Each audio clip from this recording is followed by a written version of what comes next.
ഇന്നത്തെ ക്ഷേത്രങ്ങളിലൂടെ എന്ന ബ്ലോഗിൽ ഉൾപ്പെടുത്തിയിരിക്കുന്നത് കോട്ടയം ജില്ലയിൽ കുറുപ്പന്തറയിൽ സ്ഥിതി ചെയ്യുന്ന മള്ളിയൂർ മഹാഗണപതി ക്ഷേത്രമാണ്. ക്ഷേത്രത്തിലെ പ്രധാന ഐതിഹ്യം വൈഷ്ണവ ഗണപതി സങ്കല്പവുമായി ബന്ധപ്പെട്ടതാണ്. ഗണപതി ഭഗവാന്റെ മടിയിൽ ഉണ്ണിക്കണ്ണൻ ഇരിക്കുന്ന അത്യപൂർവമായ ഭാവമാണ് ഇവിടെയുള്ളത്.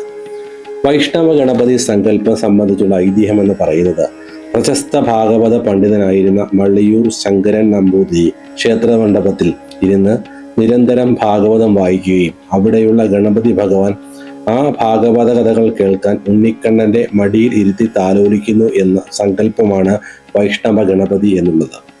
ക്ഷേത്രത്തിലെ ഗണപതി ഭഗവാന്റെ വിഗ്രഹം വലത്തോട്ട് തുമ്പിക്കൈ നീട്ടിയിരിക്കുന്ന വലംപിരി വിഗ്രഹമാണ് ഇവിടെയുള്ളത്. ഇത് അതിമംഗളകരമായി കരുതപ്പെടുന്നു.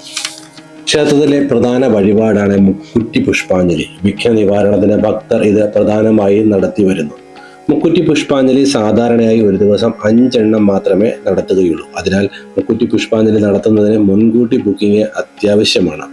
ക്ഷേത്രത്തിലെ പ്രധാന പ്രതിഷ്ഠയായ ഗണപതി ഭഗവാനെ കൂടാതെ ദുർഗാ ഭഗവതി, ശിവൻ, മഹാവിഷ്ണു, ശാസ്താവ്, അന്തിമഹാകാളൻ, ഭദ്രകാളി തുടങ്ങിയ ഉപദേവതകളും ക്ഷേത്രത്തിലുണ്ട്. ക്ഷേത്രത്തിലെ പ്രധാന വഴിപാടുകൾ മുക്കുറ്റി പുഷ്പാഞ്ജലി കൂടാതെ തടി വഴിപാട്. തടി വഴിപാട് എന്ന് പറയുന്നത് അരിമാവ്, ശർക്കര, പഴം എന്നിവ ചേർത്തൊരു നിവേദ്യമാണ് തടി വഴിപാട് എന്ന് പറയുന്നത്. കൂടാതെ ഗണപതി ഹോമവും പാൽപ്പായസവും പ്രധാന വഴിപാടുകളാണ്. ക്ഷേത്രത്തിൽ പ്രധാനമായും 4 ഉത്സവങ്ങളാണുള്ളത്. അതിൽ ആദ്യത്തേത് തിരു ഉത്സവമാണ്. ഈ ഉത്സവം 8 ദിവസമാണ് നീണ്ടു നിൽക്കുന്നത്. ഈ ഉത്സവം സാധാരണയായി മേടമാസത്തിൽ നടക്കുകയും വിഷു ദിവസം ആറാട്ടോടുകൂടി സമാപിക്കുകയും ചെയ്യുന്നു. രണ്ടാമത്തെ ഉത്സവം എന്ന് പറയുന്നത് വിനായക ചതുർത്ഥി ഉത്സവമാണ്. 1008 തേങ്ങ ഉപയോഗിച്ചുള്ള അതിപ്രശസ്തമായ അഷ്ടദ്രവ്യ ഗണപതി ഹോമം, ഗജപൂജ, ആനയൂട്ട് എന്നിവ ഈ ഉത്സവത്തിലെ പ്രധാന ചടങ്ങുകളാണ്. അടുത്തത് മൂന്നാമത്തെ ഉത്സവം എന്ന് പറയുന്നത് മള്ളിയൂർ ഗണേശ സംഗീത ഉത്സവമാണ്. വൃശ്ചികം 1 തുടങ്ങി 60 ദിവസം നീണ്ടു നിൽക്കുന്ന ഒരു സംഗീത വിരുന്നാണിത്. ഈ ഉത്സവത്തിൽ പ്രശസ്തരായ സംഗീതജ്ഞർ പങ്കെടുത്ത് ഭഗവാന് സംഗീതാർച്ചന നടത്തുന്നു.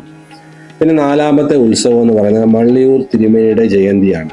ഭാഗവത ഹംസം ശ്രീ മള്ളിയൂർ ശങ്കരൻ നമ്പൂതിരിയുടെ ജന്മദിനം മകരമാസത്തിലെ മൂലനക്ഷത്രത്തിൽ ഭാഗവത സപ്താഹ യജ്ഞത്തോടുകൂടി ആഘോഷിക്കുന്നു. അങ്ങനെ മള്ളിയൂർ ഗണപതി ക്ഷേത്രത്തിൽ മൊത്തം 4 ഉത്സവങ്ങളാണ് ഉള്ളത്. ക്ഷേത്രത്തിലെ ദർശന സമയം എന്ന് പറയുന്നത് രാവിലെ 5 മണി മുതൽ 11:30 വരെയും വൈകിട്ട് 5:30 മുതൽ രാത്രി 8:30 വരെയും ദർശനം ലഭിക്കും. പ്രധാന വഴിപാടായ മുക്കുറ്റി പുഷ്പാഞ്ജലി നടക്കുന്നത് എല്ലാ ദിവസവും രാവിലെ 8 മണിക്കാണ്. ക്ഷേത്രത്തിലെ എല്ലാ വഴിപാടുകളും ഓൺലൈനായി ബുക്ക് ചെയ്യാവുന്നതാണ്. എല്ലാവർക്കും ഗണപതി ഭഗവാന്റെ അനുഗ്രഹം ഉണ്ടാവട്ടെ എന്ന് പ്രാർത്ഥിക്കുന്നു. ക്ഷേത്രങ്ങളിലൂടെ എന്ന ബ്ലോഗ് എല്ലാവർക്കും ഇഷ്ടമായി എന്ന് വിശ്വസിക്കുന്നു. ഇഷ്ടപ്പെട്ടാൽ എല്ലാവരും ഒന്ന് സബ്സ്ക്രൈബ് ചെയ്യാൻ മറക്കരുത്.